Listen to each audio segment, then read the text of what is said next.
একসময় যিনি ছিলেন রানী দ্বিতীয় এলিজাবেথের প্রিয় পুত্র এবং সাহসী সামরিক কর্মকর্তা, সেই প্রিন্স অ্যান্ড্রু এখন জনসম্মুখে পরিচিত এক বিতর্কিত রাজকুমার হিসেবে, কারণ তার বিরুদ্ধে উঠেছিল এক কিশোরীকে যৌন নির্যাতনের অভিযোগ। দীর্ঘদিনের সমালোচনা এবং অপ্রাপ্তবয়স্ক নারীদের যৌন নির্যাতনের দায়ে দোষী সাব্যস্ত প্রয়াত মার্কিন আর্থিক জালিয়াত জেফ্রি অ্যাপস্টাইনের সঙ্গে সম্পর্কের জেরে ৬৫ বছর বয়সী অ্যান্ড্রু গত শুক্রবার ঘোষণা করেছেন যে তিনি তার ডিউক অফ ইয়র্ক উপাধিটি ত্যাগ করবেন।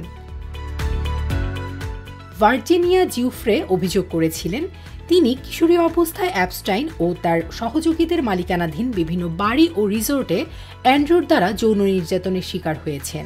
অ্যান্ড্রু এসব অভিযোগ স্বীকার করেননি, তবে ২০২২ সালের ফেব্রুয়ারিতে একটি মার্কিন মামলা নিষ্পত্তির জন্য অ্যান্ড্রু অপ্রকাশিত অর্থ পরিশোধ করেন বলেও প্রমাণিত হয়েছে।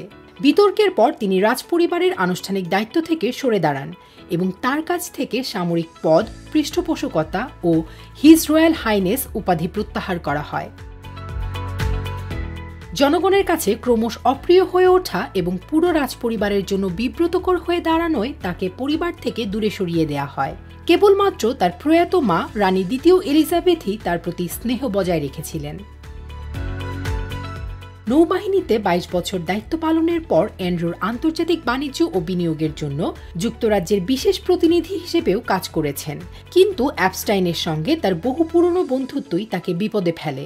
২০০৮ সালে শিশু যৌন অপরাধে অ্যাপস্টাইন কারারুদ্ধ হওয়ার পরও অ্যান্ড্রুর সঙ্গে তার সম্পর্ক বজায় ছিল।